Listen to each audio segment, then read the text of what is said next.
गोवंश हत्याबंदी कायदा नव्हे, हा गोपालक हत्याबंदी कायदा बनलेला आहे। आज शेतकऱ्यांच्या समोर भाकड गाय, मस्टाईड झालेल्या गाय, कमी दूध देणाऱ्या जर्सी गाय, या जर्सी गायींचं होस्टन गायीचं नेमकं करायचं काय हा प्रश्न पडलेला आहे। दोन गायी जर दुधाळ असल्या आणि त्याच्यामध्ये एक गाय जर भाकड निघाली तर ती शेतकऱ्याला सांभाळणं परवडत नाही। जर्सी गायला आणि म्हशीला जर गोऱ्या झाला तर तो आज अवतालाही चालत नाही, बाजारातही त्याला विकता येत नाही।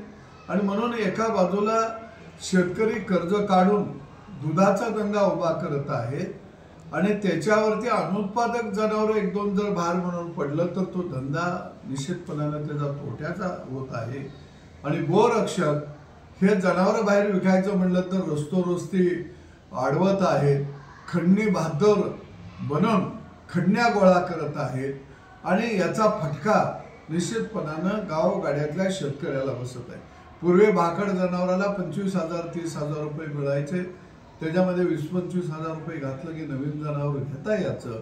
परंतु या गोरख रक्षकांच्या गोरख धंद्यामुळे आज संपूर्ण शेतकरी संकटात सापडलेला आहे।